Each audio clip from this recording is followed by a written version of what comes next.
Assalamualaikum warahmatullahi wabarakatuh. Okey, hari ini saya akan terang sedikit sebanyak tentang akhlak mulia Islam sempurna. Okey, yang pertama adalah akhlak mencorakkan tingkah laku seseorang. Okey, akhlak memainkan peranan yang penting dalam mencorakkan tingkah laku kehidupan seseorang. Setiap tingkah laku yang dilahirkan daripada manusia sebenarnya adalah cerminan daripada apa yang tersemat di dalam dirinya. Sebagaimana menurut Imam Al-Ghazali, setiap yang ada di dalam hatinya akan menzahirkan kesan kepada anggota badan, sehinggalah setiap pergerakan adalah berlandaskan kepadanya.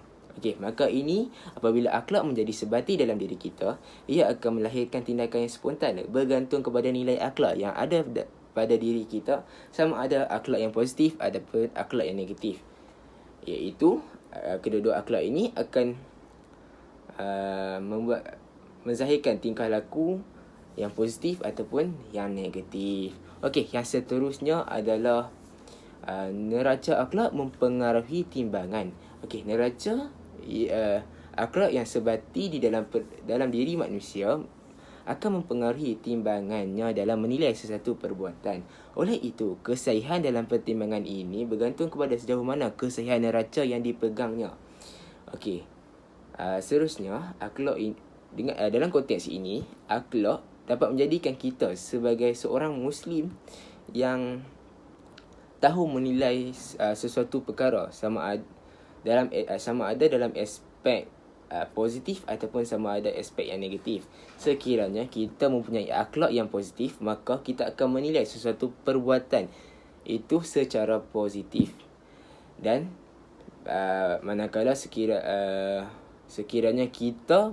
akhlak kita ni adalah akhlak yang negatif, maka penilaian kita terhadap sesuatu benda itu berlandaskan negatif juga. Okey, seterusnya yang saya nak terangkan adalah akhlak ini mencerminkan keimanan kita. Okey, akhlak ini adalah mencerminkan keimanan seseorang. Dalam erti kata lain, iman yang sempurna akan memprodukkan akhlak yang mulia, atau dengan kata yang mudah, ibarat pohon yang bergantung kepada keelokan akarnya. Sekiranya akar pokok itu elok, maka hasil pohon itu juga akan menjadi elok. Okey, sabda Rasulullah SAW yang bermaksud, di kalangan mukmin yang paling sempurna imannya ialah umat yang terbaik akhlaknya. Oleh itu, kita perlulah berusaha sungguh-sungguh memperbaikkan akhlak kita supaya menjadi mukmin yang sejati. Okey, seterusnya adalah akhlak sebagai simbol ketamadunan manusia. Okey, tamadun suatu umat terletak pada sejauh mana penghayatan dan kemurnian sumber peradaban. Akhlak adalah sebagai macam tanda berjaya atau kegagalan yang mereka capai. Akhlak adalah tanpa akhlak, nescaya manusia itu akan berada di di tempat paling kehinaan.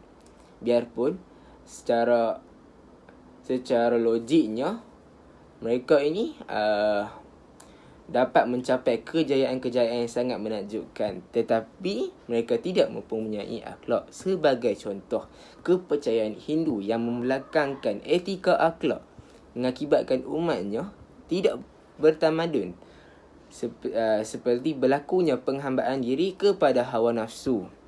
Okey, begitu juga tamadun-tamadun barat yang berasaskan ideologi kapitalis dan lain-lainnya jatuh satu persatu kerana mengasingkan nilai akhlak dalam kehidupan mereka. Dengan ini, kita dapat mengambil iktibar daripada tamadun-tamadun yang sebelum ini untuk memajukan kita punya kehidupan supaya menjadikan akhlak kita lebih baik daripada sebelumnya.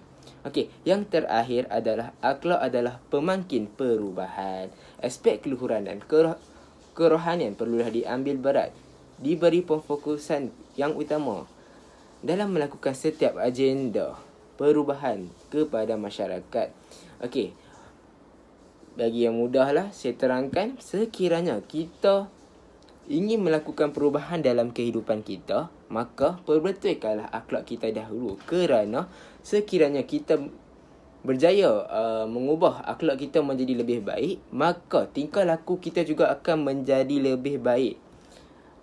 Okey, dengan ini tingkah laku yang kita sebelum ini melakukan perkara-perkara yang negatif akan melakukan perkara-perkara yang lebih positif dan lebih berfaedah dan memberi manfaat kepada kehidupan seharian kita.